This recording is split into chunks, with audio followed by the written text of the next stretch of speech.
Okay, let's really unpack this today. We're diving headfirst into a topic that has, well, captivated thinkers for millennia, the human mind.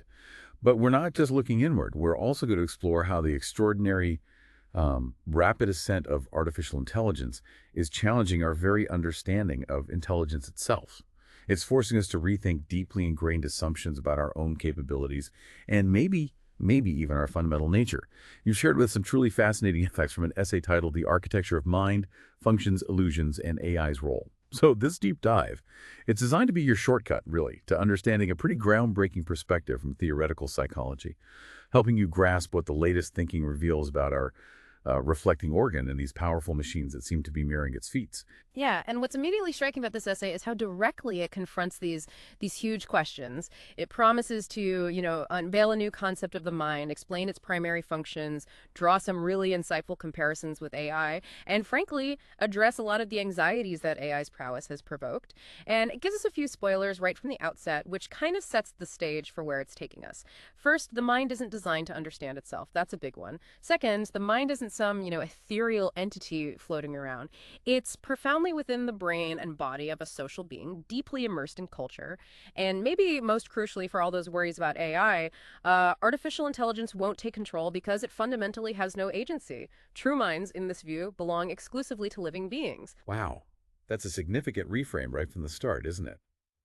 It immediately makes me wonder, though, if the mind isn't made to understand itself, how do we even begin to approach these topics without just falling back on our ingrained, maybe flawed, ways of thinking? Our mission in this deep dive, then, is to extract the most important nuggets of knowledge from this material, helping you grasp these core ideas quickly, thoroughly. Prepare to look at your own mind in a completely new way, because this perspective, well, it might just profoundly shift how you see yourself and the technology around us.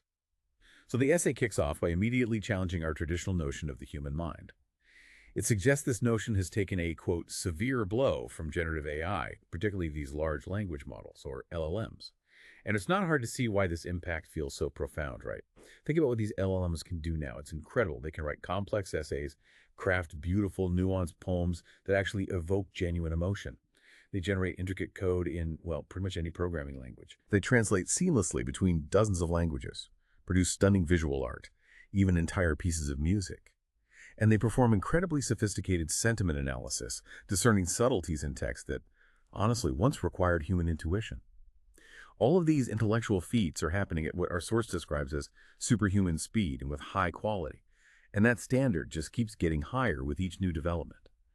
Now, this level of performance, it evokes a deep sense of awe, doesn't it? Even wonder. That's a very natural human response. But at the same time, it sparks very real and often alarmed concerns. There's the widespread worry about job destruction across various sectors, impacting everyone from graphic designers to software engineers. And for some, it even triggers much larger existential fears about the potential risk of extinction for our species, painting this picture of AI becoming some kind of uncontrollable, maybe even malevolent force. It creates this fascinating paradox, really. As our admiration for the accomplishments of AI grows, the essay suggests, our fascination with our own natural intelligence starts to, well, maybe wane a bit. But instead of seeing this as a negative, like a diminishment of human value, this perspective on the mind offers a profound opportunity for modesty. It's a chance to truly reflect deeply on what we label our reflecting organ, the mind, and to re-examine what psychology genuinely has to say about it, especially in this new, technologically advanced light. And the essay points out that these remarkable intellectual feats, despite their impressive output, are performed by machines that fundamentally don't understand anything, have no feelings or needs or experiences, no agency. They are, at their core, just machines that only know to process commands delivered in a binary language of 1 and 0 called bits. Or qubits for quantum computers. Right, qubits, or in the case of quantum computers, of values between 1 and 0 called qubits. Right. This really drives home that crucial disconnect between the impressive external output and the internal state, or, the lack thereof of the machine. And this brings us to an incredibly important foundational question, doesn't it? What exactly is the mind we're talking about when we use that term? It seems so simple, but it's not. The essay introduces a critical concept from the philosopher Wittgenstein, who famously observed that a noun makes a search for a thing that corresponds to it. Yep. This tendency is just deeply ingrained in how we perceive and describe the world. We're sort of wired to think about objects, to categorize the physical world into discrete things. Mhm. Because of this, when we use words like mind, soul, intelligence, consciousness, even unconscious, desire, wish, idea, or thought, we instinctively assume that somewhere, maybe deep inside our heads, there must be a tangible object or entity that directly corresponds to that word. This, the essay argues, is a fundamental misunderstanding. It's kind of an illusion created by our language itself. Marvin Minsky, a real pioneer in AI and cognitive science, he shed light on this when he referred to words like mind, intelligence, and consciousness as suitcase words or umbrella terms. Suitcase words, I like that. Yeah, me too.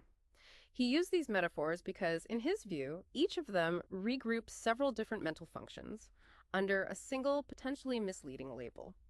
Minsky went even further, proposing that what we commonly call the mind is not a single unified entity at all, but rather a loosely organized composite of approximately 400 mental functions, which are more or less interconnected. It's a collection, not a single thing. And if you consider how deeply ingrained this thingness thinking is in our everyday language, our common understanding, it becomes clear just how challenging it is to shift this perspective. To move away from searching for a physical entity for every noun related to our internal experience. It's a habit of thought that has profoundly shaped centuries of philosophy and psychology, and arguably often led us down unproductive paths. So if our minds are this loosely organized composite of 400 mental functions, that sounds incredibly chaotic, almost overwhelming. How do we even function day to day without feeling utterly fragmented? This is where the essay posits something truly fascinating.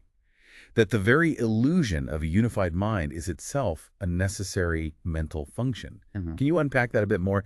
It seems so counterintuitive that an illusion could be so vital. It absolutely is, and it's a really profound insight. This illusion isn't just, a convenient fiction, it's an essential part of how we operate. As the essay explains, this perception of a unified, singular mind allows us to fully dedicate ourselves to the business of living, right? To simply carry on with our lives, instead of being constantly preoccupied with trying to comprehend the incredibly complex, often incomprehensible, and certainly overwhelming workings of our own mental functions. Our minds, it turns out, are not designed to comprehend themselves, and mostly not designed to comprehend at all, in that deep foundational way. This brings us directly to Daniel Dennett's fascinating concept from 2017, competence without comprehension. Competence without comprehension. Okay. Yeah. He suggests that the ability to perform a task skillfully, competence isn't necessarily reliant on understanding how or why that task is performed comprehension. Competence comes first, and comprehension, well, it may or may not follow. Minsky clarified this beautifully back in 1985, defining competence as simply knowing how to do something. While comprehension is knowing why or being able to explain it. Think of a spider, right? It knows how to spin an incredibly intricate, geometrically perfect web. It just does it. It has the competence, but it certainly doesn't comprehend the tensile strength of silk or the physics of structural engineering. Right, it just builds the web. Exactly. Similarly, a bird knows how to build a nest. Every living being, from the simplest bacteria to complex animals, possesses competence. They have the skills necessary to survive and reproduce. But only humans, with our unique capacity for language, possess what our source calls comprehension. That ability to explain our competences to ourselves and to others, to articulate not just what we do, but why we do it, and to tell complex stories about it. And this fundamentally shifts how we interact with our own internal world and the external one. That makes so much sense, especially when you think about all the things we do instinctively, like breathing or walking, without consciously thinking through the mechanics. So if mental functions are these competences, the essay then defines them as what Minsky called agencies. What exactly does that mean, and how do these agencies work together? Right. So mental functions are agencies, which are essentially competences responsible for performing specific, discrete tasks. And within each agency, there are smaller, even more precise functional units that Minsky referred to as agents. Each agent, in turn, is responsible for executing, or sometimes even impeding, a single step within a larger task. The beauty of this concept is its flexibility, depending on your level of analysis, right? The essay uses a wonderful example from Minsky himself to illustrate this. The steering wheel analogy. Ah, yes, the steering wheel. Yeah. When you're driving a car, you perceive the steering wheel as an agency, a single unit you use to change direction. You don't need to know how it works internally, you just use it. That's competence. But if something goes wrong and you need to fix it, you then shift your perspective. Suddenly you need comprehension. The steering wheel becomes just one agent in a larger agency that includes the shaft, the gear, the rod, and the axle, all working together to turn the wheels. This highlights how our perception of mental functions can shift based on our need for comprehension at a particular moment. We see the whole when we need to act, but can break it down into parts when we need to understand or repair. Now, to help us visualize this, the essay initially introduces the assembly line analogy.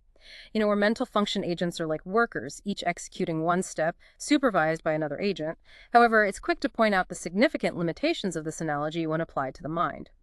While a factory might have thousands of workers, mental functions are composed of billions of interconnected agencies and agents, Are billions, with trillions of connections between them. This sheer scale is vastly beyond anything a typical factory can represent.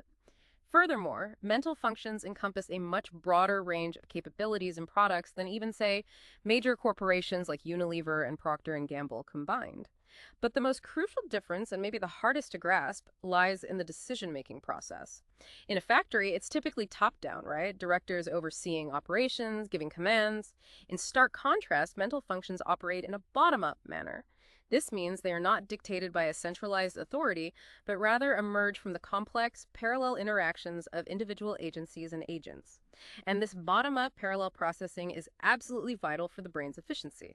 Factories and traditional computers operate sequentially, one step after another, in a linear fashion. But mental functions operate parallelly, with multiple steps and agencies being executed simultaneously, continuously, and interactively. This parallel processing is necessary because the speed of electrical transmission between neurons in the brain is incredibly slow. We're talking inferior to 100 meters per second. Wow, that's slow compared to computers. Oh, yeah. Compare that to computer transistors, which are 10 million times faster, approaching 50–80% of the speed of light. So if the brain operated sequentially like our current computers, its processing efficiency and speed would be considerably reduced, almost useless for real-time survival. This is why the essay describes it as truly mind-boggling. To grasp our minds, by their very nature and design, are not equipped to comprehend their own internal processes. The very mechanism that makes them efficient also makes them inherently difficult to introspect upon, making that illusion of a unified self even more essential for just, well, functioning.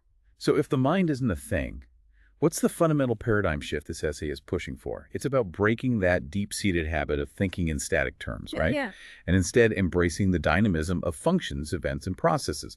This isn't just a semantic tweak, it's a direct challenge to centuries of philosophical thought, especially René Descartes' famous mind-body dualism. Absolutely, Cartesian dualism. Descartes famously posited this stark separation between the mind, which he called res cogitans, a thinking substance, something purely spiritual, non-physical, and the body and the material world, res extensa, a material substance, purely physical, mechanical. In his view, the mind was a spiritual reality, governed by reason, while the body and material world were physical realities, subject to physics. The essay argues this dualistic view, which has shaped so much of Western thought, is a product of a fundamental misunderstanding. It stems from that ingrained notion that matter and the material world are only made of inert things. Even atoms, elementary particles, often thought of as static things. But the truth is, the material world is far from inert. It's not a frozen stage where static entities reside. Things aren't static. They constantly interact with other things to produce, modify, or even destroy other things. The material world changes constantly, and all its parts interact dynamically. It's a dance. So the physical world is actually composed of matter, yes, but also of events, functions, and processes. And the behavior of organisms, including what we call mental functions, falls squarely into this category of events, functions, and processes within the material biological world. The essay proposes that if there is a useful dualism, it's not mind-body, but rather structure and function. Yeah. Structure and function. That makes more sense. Yeah, think about it. Your lungs are a structure, but respiration, the act of breathing, is their function. Your muscles are structures. Movement is their function. Your brain is a complex structure, and thinking is its function. And it's important to note that each function typically involves several structures working together, and some structures can, in turn, have several functions. This perspective avoids the metaphysical trap of Descartes' spiritual mind, grounding mental phenomena firmly within the biological and material realm. It also clarifies that not all brain activities are mental functions. For example, your heart rate, breathing rate, sleep-wake cycles. They're vital brain functions for homeostasis, survival, but they aren't considered mental functions like reasoning, feeling, or remembering. This distinction is crucial for understanding the true architecture of mind. Okay, so if we're rethinking the mind as functions, where do these functions even begin in the grand scheme of life? The essay traces the origin of life itself, in any form, back to the most fundamental boundary, a membrane. This isn't just a simple wall, it's a dynamic organ separating the inside from the outside environment. And it's not impervious. It actively regulates the constant, essential exchanges with the external world, like taking in nourishment, breathing, excreting waste. So for any organism, there are always these two fundamental environments. The internal, which the organism tries to keep stable, and the external, which is always changing. Pascal and Pross, in their 2023 work cited in our source, they consider that for all life forms, even the most rudimentary, the constant interactions between this inside and outside environment are precisely where mental functions originate. The very beginning. Right at the beginning. They propose that awareness isn't a physical attribute in the traditional sense, like mass or charge, but rather a mental one. While mental attributes clearly derive from physical circumstances, they need a physical substrate. They are, in their view, inherently non-physical, meaning they cannot be detected and measured by physical means, like we measure temperature or pressure. Now, it's important to clarify what non-physical means here, because it's not what Descartes meant. Yeah, that's a key clarification. Definitely. The essay makes it clear that when Pascal and Pross use non-physical, they mean biological, referring specifically to emergent properties of complex biological systems. It has absolutely nothing to do with the metaphysical res cogitans, the spiritual mind Descartes talked about. It's about emergent biological properties of life itself. And what's truly fascinating is that even rudimentary life forms like bacteria, which the essay humorously notes are small but not stupid, they exhibit mental capability. Pascal and Pross, in their 2022 work, observed that bacteria can sense its internal condition, coordinate with neighboring organisms, and routinely activate elaborate response systems in response to ongoing challenges. This implies a very basic fundamental self, that capacity to differentiate internal from external and respond to environmental cues. It's a primal form of interaction. In multicellular organisms, like us vertebrates, this same basic membrane function, this essential connection and regulation between the system and its supportive environment, is largely assumed by the skin. That's our crucial boundary. So the very origin of life, with its essential boundary and regulated exchange, sets the stage for what will later become complex mental functions in more evolved organisms. And this concept of an inner world, one that's not necessarily directly accessible or even special, is explored further through the ideas of Skinner and Wittgenstein. They both challenge our common assumptions about private experience. B.F. Skinner, back in '74, he directly addressed the accusation that his behaviorism denied the existence of an inner world. He described this inner world as a small part of the universe that is contained within each of us. But crucially, he argued there's no reason it should have any special physical status because it lies within this boundary. It's still part of the physical world, just a private part. Still physical, just private. Exactly. And a very similar concept is Wittgenstein's notion of private events. Mental functions like thoughts, memories, dreams, they are indeed private events, just as hunger, thirst, or pain are. His point, as our source highlights, is that there's nothing special about private events except for the fact that they are private. He even kind of signaled that we tend to overvalue these private experiences, asking, only God sees the most secret thoughts, but why should these be so important? Perhaps, as the essay suggests, we value them more simply because they aren't directly available to others, creating this illusion of unique profundity. But Carruthers, in his 2011 and 2015 work, takes this even further. He argues that our knowledge of our own thoughts, our beliefs, goals, decisions, intentions is actually indirect and interpretive. Indirect, even about our own thoughts. Yes. No different in principle, he says, from our access to the thoughts of other people. This really challenges the very notion of direct, unmediated introspection. It suggests that even our self-knowledge is a form of interpretation, a narrative we construct about ourselves. Wow. Okay, so if even our inner world isn't as transparent as we might think, and our thoughts are more interpretive, where does that leave this concept of the self? That feeling of being a singular I in control. That feels like another one of those umbrella terms, doesn't it? Especially if we're questioning introspection. Absolutely. The self is indeed another one of those expansive umbrella terms. It represents the group of mental functions that we imagine are in the driver's seat, controlling our actions and thoughts, planning our future, making conscious decisions. And the essay highlights how this illusion provides a profound sense of comfort and meaning. Most humors, it points out, operate with a top-down worldview, or Weltanschauung. They believe the world is governed by real or imaginary humans, or by imaginary gods, demons, ghosts, angels, you name it. There's this pervasive conviction that someone or something is ultimately in charge, ruling the world, giving it order. It's truly anguishing, the essay says, to accept the idea that there is nobody in the driver's seat of spaceship Earth, and that there's no global command or control system, no central planner for existence. That is a terrifying thought for many. It really is. And this deep need to relieve such anguish, the essay suggests, is the core business of all religions, and frankly, many conspiracy theories, too. For many, it's actually more comforting to believe in malevolent forces governing the world, as terrible as that sounds, than to consider the possibility that there is no governance whatsoever, no ultimate purpose or plan. That's a powerful point. So imagine how much more anguishing it must be to envision that within our own minds, there is nobody in the driver's seat.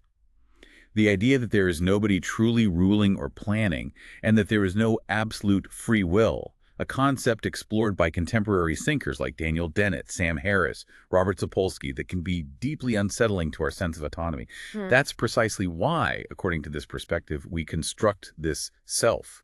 It's the group of mental functions we assign this responsible and commanding role to, giving us that comforting illusion of being in control. But it's important to connect this back to that earlier point about bacteria. Right, the rudimentary self. Yeah. Pascal and Pross affirmed that a rudimentary form of self exists even in bacteria and archaea. These incredibly simple, unicellular organisms, thriving for billions of years without major changes, possess a self that, while comprehending nothing, have the fundamental competence to distinguish between in and out, and to assure homeostasis for the internal environment and heterostasis for the external. This basic regulation, a core function of the membrane, is a general property of all life. Moreover, all living beings have the competence to differentiate themselves from others, and members of their species from all other living forms. So, while our human self feels incredibly complex and unique, its roots are incredibly ancient and basic, stemming from the very first stirrings of life. And this leads us to a critical distinction. While there's that basic biological self necessary for even the simplest life forms, a great part of our complex human self is actually a social product. Society, from our earliest days, trains and often forces us to take responsibility for our acts, whether we consciously intend them or not. Think about that anecdote from the essay. Imagine you're walking, completely distracted, through a beautiful hotel lobby, and you accidentally hit an expensive vase, causing it to shatter. Oh, no. Right? You had no awareness of its presence, no intention of breaking anything, but society expects you to pay for it. This is what the essay calls a legal self, which society creates, teaches, and trains us to embody from childhood. This isn't innate, it's a learned construct. And then we internalize it, don't we? We Yeah. start to apply that same responsibility to ourselves. We become our own internal judge, our own manager, so to speak. Exactly. We interiorize this legal self, meaning we also become responsible towards ourselves. This inclination then leads us to attribute commanding functions to ourselves over our behavior and over our other mental functions, as if it's truly making all the conscious decisions. For Dennett, as we've discussed, the belief in this ruling self, the captain of our mental ship, is an illusion. But the essay contends that it's a necessary illusion, and as such, it functions as a vital mental function, providing order and a sense of agency. Its influence, however, is described as moderate to weak, maybe like a weak constitutional monarch in a parliamentary system. A figurehead, almost. Sort of. The monarch has symbolic power, but not real legislative or executive authority. This implies that our perceived free will does not exceed that limited power, and certainly doesn't direct the deep, complex workings of mental functions that, instead of being hierarchically organized top-down, actually work bottom-up. It's a fundamental challenge to that intuitive sense of being completely in charge of our own minds. That bottom-up idea isn't just about individual minds. It has profound implications, applying to societies and even nature itself. We often instinctively think of hierarchies as natural, maybe stemming from our own tendencies as social primates to form alpha male-ruled societies, where some command and others obey. But this perspective offers fascinating counterexamples of bottom-up human societies.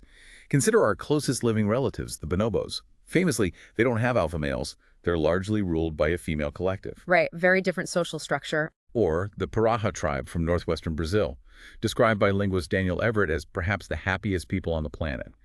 They have no discernible leadership structure making decisions collectively. The Israeli kibbutz, a communal settlement, is another modern example of a largely bottom-up organization. Historically, socialist Yugoslavia had self-managed companies where employees and stakeholders participated directly in decision-making. And on a grander scale, the Athenian democracy of ancient Greece, from 508 to 322 BC, That was a remarkably bottom-up political system. Even today, Switzerland, or the Swiss Confederation, stands as a prime example of a bottom-up, decentralized, direct democracy, where citizens have extensive power through referendums and initiatives. The essay draws a powerful conclusion from all this. All nature, except for alpha male-ruled societies, works bottom-up. Think about natural selection, the driving force of evolution. It's a design without a designer, a process of competence without comprehension, as Dennett puts it, meaning it produces incredible complexity and adaptation without any conscious intelligence directing it. Or, to use Richard Dawkins' famous phrase, it's a blind watchmaker. A blind watchmaker, yeah. There's no top-down intelligence guiding it. It's an emergent, bottom-up process arising from countless individual interactions and environmental pressures. This really underscores the pervasive nature of bottom-up organization throughout the universe, deeply challenging our ingrained human tendency to look for a central authority, whether in our minds, our societies, or even in nature. It suggests a much more distributed and emergent reality than we often assume. Okay, let's transition now to another umbrella term that causes endless philosophical debate and, frankly, a lot of confusion: consciousness. Robert Sapolsky, the neuroscientist, puts it bluntly, and I really appreciate his honesty here. He says, "I don't understand what consciousness is, can't define it." Refreshing honesty. Isn't it? He continues, "I can't understand philosophers writing about it, or neuroscientists for that matter, unless it's consciousness in the boring neurological sense, like not experiencing consciousness because you're in a coma." Yeah. This perfectly highlights just how broad and often muddled the term is. The essay reinforces that consciousness is one of the amplest umbrella terms, frequently used synonymously with the ruling self, as in follow the dictates of your conscience. A key distinction our source urges us to make is between consciousness as a brain function and consciousness as a mental function. Ah, okay, two different levels. Exactly. As a brain function, consciousness is synonymous with the physiological activity of the brain and the central nervous system. There's nothing specifically human about this type of consciousness. It's a spectrum of activity levels, from pathological states of hyperarousal all the way down to a coma. It passes through normal stages like waking, which can involve highly concentrated, focused attention, or a more relaxed sub-waking state linked to daydreaming and lack of focus. The hypnagogic state when falling asleep, and the 5 distinct sleep stages from shallowest to deepest. This fundamental brain function is shared with many other animals. However, as a mental function, consciousness is presented as a social product that is built upon that physiological brain function. In this specific sense, it is specifically human. Our source suggests that if there's an equivalent in other intelligent animals like primates and cetaceans, it would be vastly different. Why? Because human mental functions are profoundly based on human tools and institutions, with human language being the most important. Language is key. Absolutely. Yeah. So while our brains share the basic physiological capacity for consciousness with other animals, our human experience of consciousness, with its rich tapestry of language, culture, self-reflection, complex social interactions, is a distinct social construct. It's built upon that biological foundation, but shaped and expanded by our unique human social environment and the tools we've created, especially language. And this distinction between physiological brain function and socially constructed mental function leads perfectly to Daniel Dennett's provocative idea of consciousness as a user illusion, much like the screen of your smartphone. The user illusion. Okay, explain that. Well, think about your phone. You interact with the app icons on the screen, right? Tapping them to send messages, check the weather, browse the internet. You use them effectively. That's your competence. But you generally lack knowledge or comprehension of the intricate underlying programs, the complex circuits, the silicon chips, the countless transistors that actually enable those apps to function. Right, I just tap the icon. I don't know what happens underneath. Exactly. Dennett suggests consciousness is similar. It's our user interface. It gives us a simplified, manageable, maybe even illusory view of the incredibly complex operations happening beneath the surface of our minds. However, the essay raises a crucial counterpoint to Dennett's analogy that's quite profound. The problem with Dennett's analogy is that we don't have a user. No user. What does that mean? Well, think about it. When someone appears before you, you don't consciously ask yourself, who is this person? And then deliberately open the face recognition app in your mind. Right. No, it just happens. It just happens. Your mental functions are automatically triggered in parallel. Your brain instantly recognizes Jane Doe, or if not, an almost forgotten faces search tool might be subtly engaged if the social context expects recognition. If recognition fails or the search yields no results, the Deal with Strangers app is automatically triggered, presenting options like ignoring, introducing yourself, or avoiding them. There is no central user performing these operations. The mere presence of a face automatically triggers these complex parallel mental functions. In fact, any user interface that required conscious interaction, a user needing to click on internal apps, would actually slow down this process. And the essay reminds us this process is already very slow as it is when we compare it to the 10 million times faster processing speed of computers. This points to the remarkable efficiency of our largely automatic, bottom-up mental operations, operating without a conscious conductor orchestrating it all. Okay, that makes sense. If consciousness can be an illusion, or at least not what we think it is, what about dreams? The essay suggests dreams have crucial importance in the origin of our main illusions about the mind. Tell me more about that connection. It's a fascinating link. Dreams, as a universal human experience, contribute to deeply ingrained ideas like Cartesian mind-body dualism, that feeling that our mind is somehow separate from our body. Think about the common experience of out-of-body experiences reported during dreams or lucid dreaming states. These can really reinforce the notion of the mind being free and detached from the physical body. Yeah, I can see that. Dreams can also fuel the belief that the mind is capable of adopting other bodies and impersonating other beings, whether human or animal, which we often experience in our dream narratives.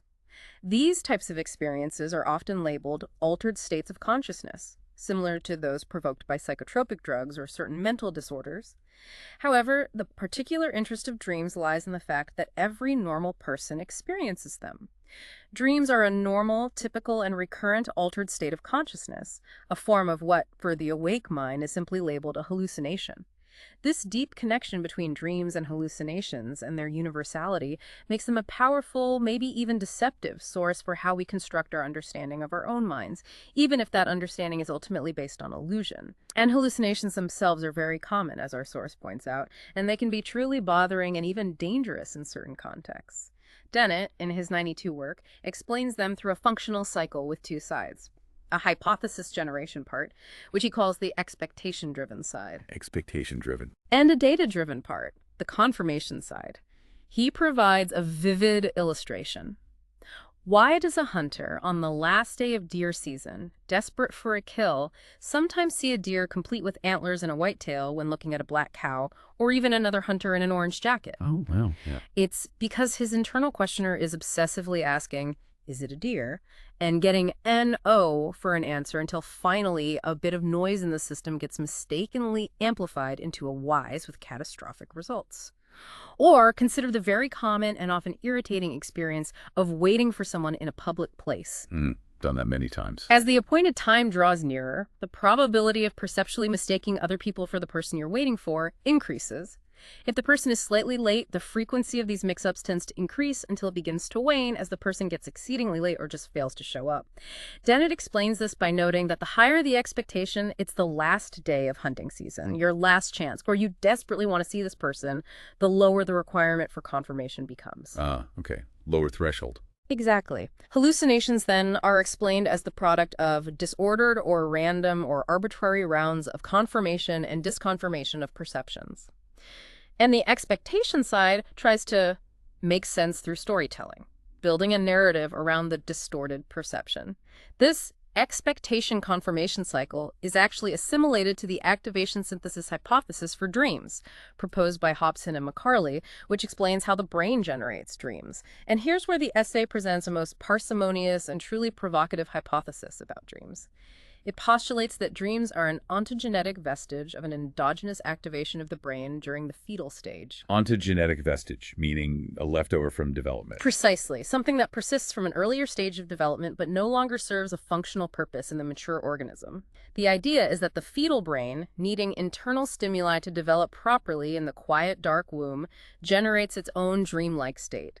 This leads to the striking and counterintuitive conclusion that it is not improbable that dreams have no function in the already born. No function. Wow. It challenges the deeply held notion that everything that exists necessarily serves a purpose or has to fulfill a particular function.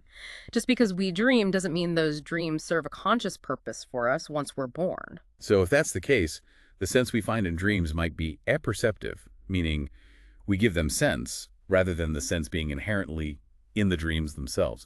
It's a bit like looking at Rorschach ink blots or listening to random sound stimuli in Skinner's verbal summator where the listener hears words that aren't actually there. Right, the meaning comes from the perceiver. Exactly.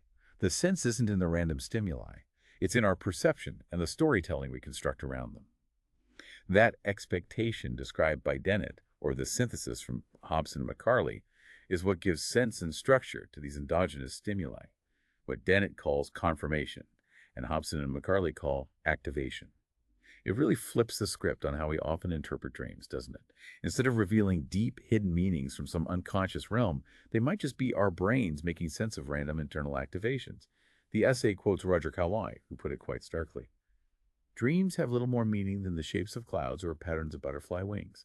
They neither announce nor reveal anything. That's a profound thought to consider, especially for anyone who spends a lot of time analyzing their dreams for hidden messages, searching for a meaning that might simply not be there. Okay, from the abstract world of consciousness and dreams, let's ground ourselves in something universal and deeply biological: attachment. This is a fundamental mental function that develops instinctively in all vertebrate species whose offspring require intensive parental care to survive. In certain altricial animals, meaning those born underdeveloped, helpless, needing prolonged care like elephants, bears, great apes, and of course humans, the dependence of the young on maternal care and protection can last up to 6 years, or even longer in humans for full independence. A long time. A very long time. The essay emphasizes that the earliest days of life are absolutely essential to the development of this crucial group of mental functions. And what's particularly interesting in humans, bonobos, and dogs is what's called behavioral neoteny. Neoteny, okay. It refers to the persistence of juvenile attachment modalities into maturity.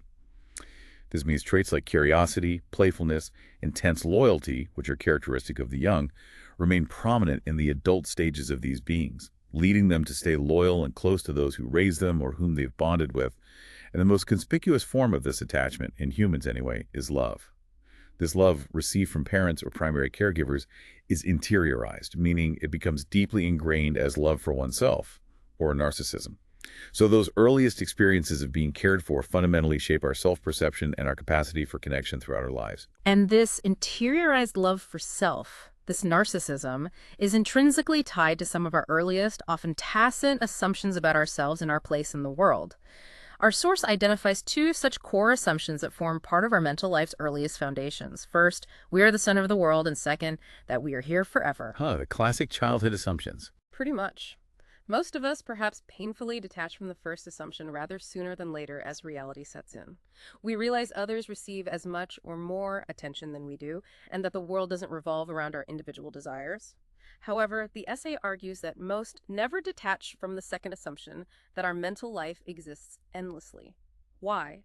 Because, quite simply, there is nothing to prove us that with death it ceases to exist. It's unprovable either way. This profound and unprovable assumption is a major factor in how we experience grief, how we perform elaborate funeral rituals for the dead, and how many cultures develop cults around dead ancestors. The belief in the persistence of the mental life of the deceased and afterlife is further reinforced by the very real endurance of memories, feelings, and perceptions of the deceased in the mental life of the bereaved. It's kind of a self-reinforcing cycle. The essay also notes that severe negative experiences like separation, loss, or sexual assault can impair the attachment machinery for prolonged periods, highlighting the deep, lasting impact of these foundational mental functions. And while each person is factually unique, like no 2 identical snowflakes, a beautiful metaphor. It is nice. The essay delivers a wonderful line that reminds us this uniqueness doesn't automatically make us special in a way that warrants self-infatuation. Always remember that you are absolutely unique, just like everyone else. I love that. It's a paradox, isn't it? Being unique doesn't inherently elevate us above others. That's a great line, and it leads directly to how this individual narcissism, this profound love for oneself, can unfortunately expand into something much larger and often far more dangerous. The essay explains that this narcissism can extend beyond the individual to one's immediate family, then to one's clan, tribe, social class, perceived race, and eventually one's nation. This expansion of self-love to a group level is the root of phenomena like jingoism, that aggressive nationalism, chauvinism, and exaggerated patriotism and racism, the belief in the superiority of one's own racial group. It's narcissism scaled up. Exactly. These aren't just abstract ideologies. They're expressions of a collective inflated self-regard and us versus them mentality. And a key idea here, which underpins all of this, is the primordial role of shared storytelling, especially beliefs, in establishing and maintaining robust social bonds. If you think about it, not sharing beliefs within a group can lead to truly life-threatening rejection and ostracism.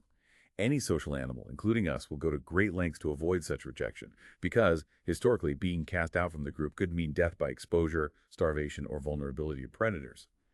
This fundamental social imperative, this deep-seated need to belong and conform, drives much of our adherence to shared narratives and beliefs, even when they might seem irrational to an outsider. Which brings us directly to beliefs themselves. The common view, held by many contemporary thinkers, including Yuval Noah Harari in his works, is that beliefs guide or even cause human behavior. Harari, for instance, suggests that our shared fictions and narratives shape our actions and societies.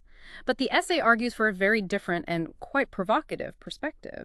It posits that beliefs are fundamentally a form of storytelling, used to induce, inspire, motivate, and justify behaviors. Used to justify behaviors, not cause them. That's the core argument.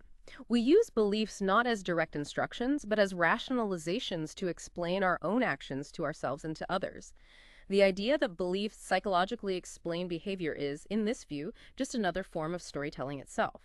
It suggests that if we examine these beliefs, we can somehow uncover the direct causes of behavior. However, the author of this essay, having examined beliefs, particularly religious ones, for almost 30 years, has reached a profound conclusion. Yeah. Individuals and societies don't act because of their beliefs in the primary sense.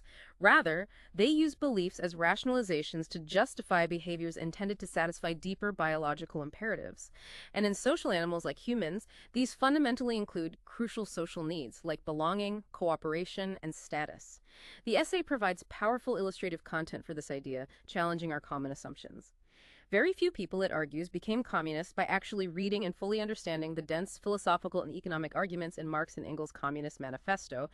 And certainly, almost nobody became a Marxist by diligently working through the multi-volume complex economic treatise Das Kapital. Right, those are not easy reads. Not at all. Similarly, nobody became a Nazi by simply stumbling upon and reading Mein Kampf and becoming convinced by its racist ideology in isolation.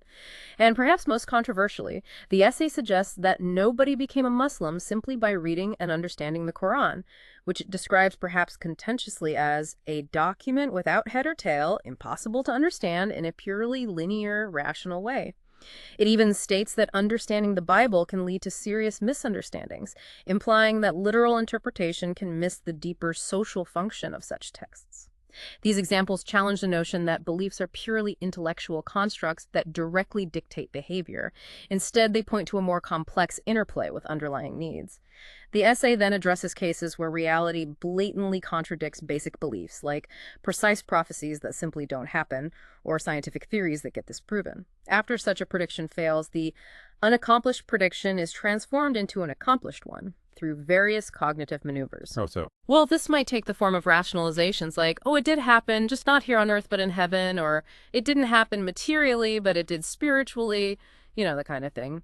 Matthew Harkey explains these types of adaptations of beliefs to new realities through the concept of cognitive dissonance, where people adjust their beliefs or perceptions to reduce the internal conflict arising from contradictory information.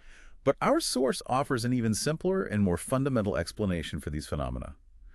To begin with, it argues that a community of believers didn't come together, nor did it hold together, primarily because of the common belief itself. Instead, they came and held together to satisfy social, economical, and affective imperatives.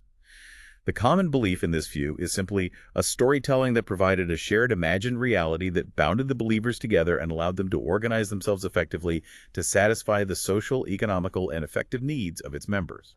That's the glue. The story serves the group's needs, not the other way around. Exactly. So when the anticipated day arrived, and a prophecy was supposed to be fulfilled but failed, and the objective reality of this failure became indisputable, well, that didn't make the underlying social, economic, emotional, and affective needs that bound the community together simply disappear. No, those needs remained. Instead, the belief underwent more or less subtle adaptations through what the essay calls mystification, symbolization, spiritualization, and so on, to accommodate the new reality and maintain the functioning of the community, ensuring the continued satisfaction of their collective needs. The essay uses Marxist terminology to encapsulate this, stating that beliefs are a superstructure, that conceals the underlying infrastructure formed by the material needs of the community members. This concept, it argues, applies not just to religious beliefs, but to beliefs in any domain, whether it's politics or particular ideology, economic theories, specific diets or health trends, or even certain scientific paradigms. It explains why changing someone's opinions can be almost impossible, especially when that person has significant social, economic, emotional, and affective incentives to hold on to her or his beliefs. It's not just about the facts, then. Not at all. Imagine a community where livelihood, friendships, identity are all tied to a particular belief system. Challenging that belief isn't just a rational debate, it's a threat to their entire social fabric.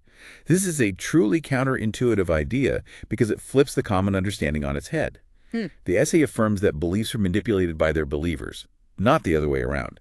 We aren't passive recipients of beliefs simply believing what we're told. Rather, we actively shape, adapt, and strategically deploy beliefs to serve our underlying needs and reinforce our social structures. Let's apply this to a very stark and tragic example: suicide bombers. The essay notes that these individuals are almost always in their teens, an age characterized by impulsivity, maybe a potential disregard for the value of life, or a susceptibility to powerful external narratives. The instigators in such cases use powerful psychological motivations that appeal to this stage of development. They tell these young individuals that they have been chosen by God because they are exceptional beings, and that they will achieve great status as martyrs. And, as is widely known, they are promised to enjoy a great afterlife with 72 virgins at their disposition. These are indeed compelling narratives for some. However, the essay highlights a crucial detail often overlooked. Beyond these spiritual ideas, there are often very down-to-earth motivations. Specifically, financial compensation and reward are pledged and provided to the family of the self-sacrificed youngster, often lifting them out of poverty. This clearly suggests that these extreme behaviors might be driven not just by, or perhaps even instead of, a deep abstract belief in spiritual ideas, but by very tangible material motivations that address fundamental family and social needs. This phenomenon also links to developmental biology. There's a consensus in neuroscience that the human brain reaches its full development around the age of 25. Significantly, the prefrontal cortex, which is responsible for executive functions like inhibitory control, the ability to control impulses, assess risk, make reasoned long-term decisions, is the latest part of the brain to fully develop. Develops last, okay. Yeah. In the USA, suicide is tragically the third leading cause of death after unintentional injury and homicide among individuals between 15 and 24. This fact, along with the average age of suicide bombers, may be linked to why military conscription often begins at 17, 18 years and not at 25, when individuals would have more fully developed inhibitory control. From an evolutionary perspective, the willingness of individuals to sacrifice their lives for a group or country has long intrigued evolutionary biologists like E.O. Wilson. He explored the evolutionary benefits of altruism, including self-sacrifice. Such acts, while fatal for the individual, can confer significant advantages for the survival and propagation of the species as a whole. Natural selection, as our source reminds us, operates based on the survival of the species, not primarily that of the individual organism. This provides a broader biological and social context for understanding such extreme behaviors, tying them back to fundamental biological and social imperatives rather than purely abstract beliefs. Okay, we spent a lot of time breaking down what the mind is and isn't, and how beliefs truly function according to this perspective. Now let's bring AI back into the picture and address some of the biggest fears surrounding it. First, the essay points out that intelligence itself is yet another umbrella word, much like mind or consciousness. It's surprising, really, how often in public discourse, intelligence is treated as if it's a single, potent, almost magical capability, often even linked to a supreme intelligence like God in many religions. But actually, intelligence is just an umbrella word for a variety of distinct skills and capacities. A collection of skills. Exactly. Think about what standard IQ tests measure. Verbal skills, mathematical ability, spatial reasoning, logical reasoning, memory, processing speed, general knowledge.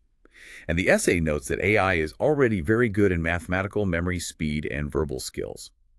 In particular, the verbal skills in large language models, LLMs, are so good that they emulate reason.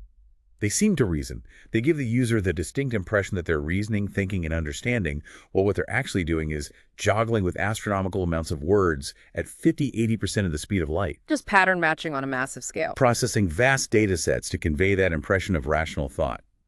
This emulation is incredibly powerful and convincing, but it's not the same as genuine comprehension or agency, according to this view. And our source material is very direct about AI's impact on jobs, comparing it to historical technological shifts.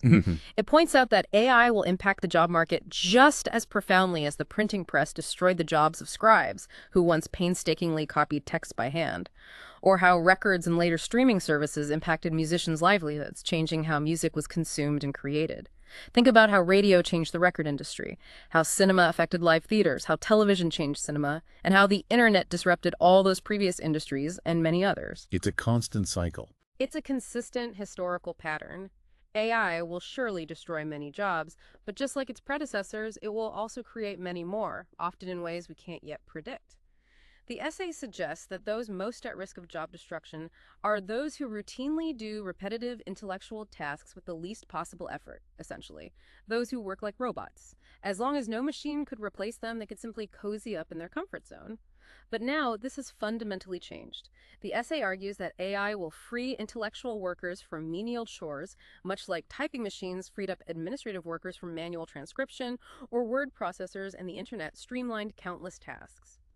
So this technology is seen as a menace for those wishing to rest on their laurels, those resistant to change, and is a blessing for those constantly seeking to expand their skills, embracing continuous learning and adaptation in the workforce. But what about the AI extinction risk that an important group of prominent AI experts and public figures have warned about?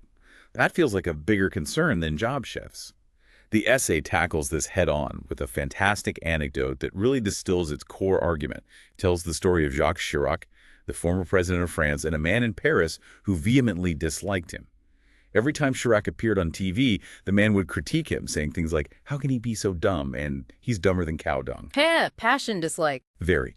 One day, his young daughter, who had just learned about the esteemed role of the president in school, asked her father how the president could be as dumb as he suggested. His father responded, "Because he possesses something much more important than intelligence, he has a very strong will. He is the president of the republic because nobody desires to be the president as much as he does." This anecdote delivers the core message of the essay. Will, in contrast to intelligence, is the key concept, because will is biological, and no machine can have it. For AI to destroy humanity, as the signatories of that extinction statement fear, unless it's by sheer accident, like an uncontrolled chemical reaction, which is a different kind of issue, it should have the desire to do so. But the essay emphatically states, no machine can have desire, will, ambition, seduction, anger, hate, fear, thirst, hunger, selfishness, etc. These inclinations, feelings, emotions all belong to what biology calls agency. Agency, the key word. Exactly. And to have agency, the essay explains, you must have metabolism and genetics. You must be a living organism regardless of your size. Metabolism isn't just energy conversion. It's the constant dynamic process of an organism maintaining its very existence, repairing itself, growing, reacting to internal needs like hunger or thirst. It's the engine of self-preservation. And genetics. That's the inherited blueprint, the ingrained, unthinking drives for survival, reproduction, the perpetuation of life itself. The biological programming. Right. These aren't just logical operations or data processing. They are the very biological imperatives that fuel desire, self-preservation, and a will to exist and perpetuate. This is the fundamental, unbridgeable biological differentiator that AI, as we currently understand it, simply lacks. It can simulate outcomes, process information, but it doesn't feel the drive. Therefore, AI is not categorized as an extinction risk in the same vein as, say, a figure like Putin or catastrophic nuclear accidents, solar explosions, meteorites, or volcanoes. Our source concludes with a wonderfully illustrative and direct statement. A machine having agency is as improbable as a machine that urinates, defecates, and eats lemon pie. That certainly paints a picture. It really drives home the biological prerequisites for agency, doesn't it? Humorously highlighting the absurdity of attributing lifelike drives to the non-living systems. However, the essay does find Yuval Noah Harari's 2023 argument more plausible. Harari fears that machines could become better performing at storytelling than humans. This is indeed a very possible scenario. And as the essay notes, writers, painters, photographers, designers, they're already feeling challenged by the current capabilities of AI in creative domains. We see that happening already. Absolutely. There's certainly nothing improbable about AI becoming superior at generating compelling narratives. Where the essay differs from Harari is in the assessment of the consequences of this potential AI storytelling hegemony. Harari is correct, our source agrees, in stating that storytelling and gossip are absolutely essential for the functioning of human societies. They bind us together and allow us to coordinate. In this sense, Harari believes that storytelling, including myths, sacred texts, ideologies, actually rule societies. And therefore, if AI becomes better at creating them, it will take over the power. The essay, however, offers a philosophical critique of Harari here. It suggests that Harari is philosophically an idealist, not in the sense that he belongs to a specific philosophical school, but because he believes that ideas lead the world. Ideas rule the world, okay. Yeah, and the essay expresses a fundamental disagreement with this belief. It states, "We don't share that belief because societies exist to satisfy biological needs and are ruled by material constraints and interests, and ultimately by the laws of physics." From this perspective, storytelling, as important as it may be, is ultimately subordinated to these constraints. This means that even the most advanced and perfect storytelling machine would ultimately be subordinate to the material realities and biological needs that drive human societies. So the story can't overcome basic needs or physics. Pretty much. For example, a perfect story about eternal life won't feed a starving population. A perfect ideology won't overcome the laws of physics to build a functional bridge if the material constraints aren't met. Storytelling and gossip in this framework are categorized as superstructures. They are products of deeper underlying material and biological realities, rather than the primary drivers of those realities. They are tools that help us navigate and rationalize our fundamental needs, but they don't replace them or rule them. Wow, what an incredible deep dive into the architecture of our minds. We've covered so much ground, from challenging the very idea of the mind as a thing, to understanding how deeply our social and biological needs influence our beliefs, and finally, how artificial intelligence fits, or perhaps fundamentally doesn't fit, into this complex picture. It really forces you to reevaluate so many of our ingrained assumptions about ourselves and our place in the world, doesn't it? It absolutely does, and our key takeaways are truly powerful, I think, urging a fundamental shift in perspective. First, we need to understand that mental functions are something to be explained, not something to be used as explanations for other events. They are the dependent variable. The underlying physical, social, cultural, affective stimuli from our internal and external environments are the independent variables that explain them. Second, beliefs don't guide people in a primary sense. Instead, people use, tweak, and adapt beliefs as a form of storytelling to rationalize their behaviors and fulfill their deeper material and social needs. We manipulate the beliefs, not the other way around. That's the idea. And finally, and crucially for our contemporary anxieties, AI is nowhere near developing true agency, which is seen here as a unique property of living beings.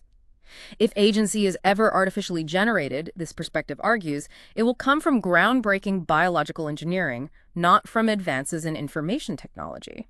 This deep dive really encourages you to think differently, doesn't it?